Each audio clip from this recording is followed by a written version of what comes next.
What influence do sports have on television networks? All the networks pay millions of dollars to get sports on their airwaves because people watch it, and then they use games to promote their upcoming programs as well. So sports is a draw mainly for the male viewer because the male viewer tends to have the purchasing power, and also some sports like the NFL get female viewers as well. Do the frequent NHL lockouts hurt television contracts? I think it hurts the NHL in an indirect way because it's hurting the NBC Sports Network, which was a new entity which was banking on having the NHL be the reason people are turning to it.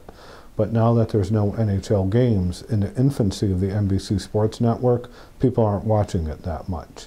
So even when the NHL comes back in a year, the fans might not be there. They might not know about the network itself. So less people watching that network right now, less people knowing about it, might hurt the NHL down the road because their games are going to be on a network people are unfamiliar with.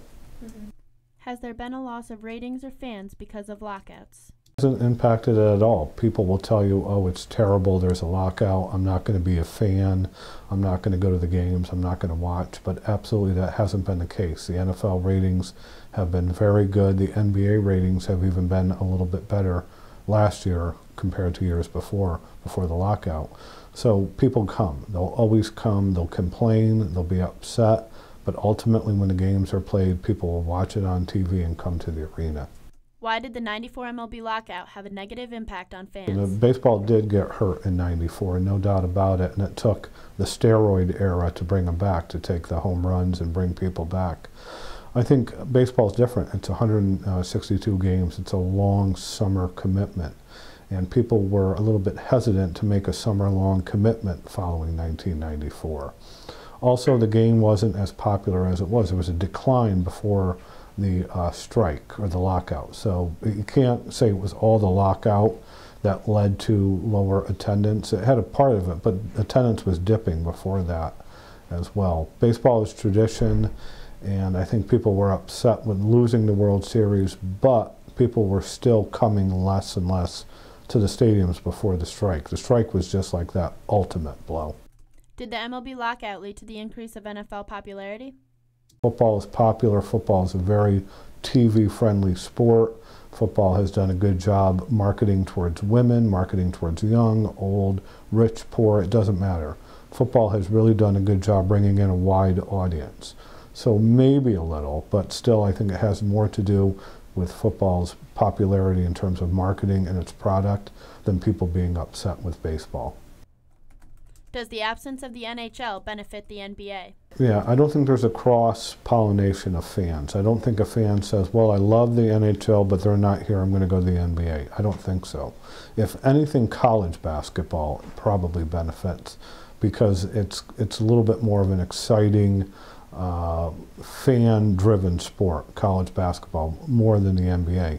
NHL people know, fans of the NHL people know, the regular season means very little in the NHL. Same thing with the NBA.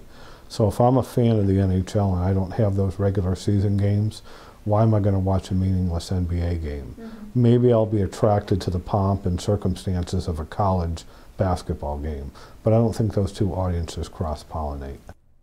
Has the lack of consistency led to the NHL being the least popular? The NHL is a niche product. The NHL is popular in Canada. The NHL is popular in 7 or 8 cities in the United States. It's got a smaller audience. The NHL's biggest problem was they nationalized it too quick. They went to places like San Jose, Phoenix, Southern California with 2 teams. Some of those smaller markets. They went too big. They tried to go bigger than they were. So I don't think the lockout's the NHL's problem. I think overexpansion is the NHL's biggest problem.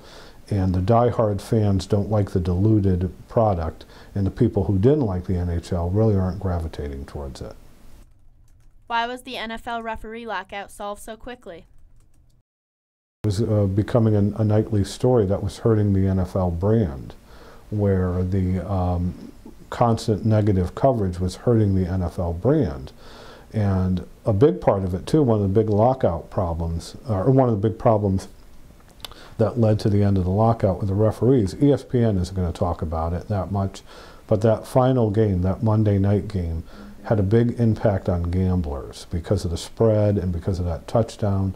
And the NFL doesn't want to admit to it, but a big portion of its audience is gambling driven.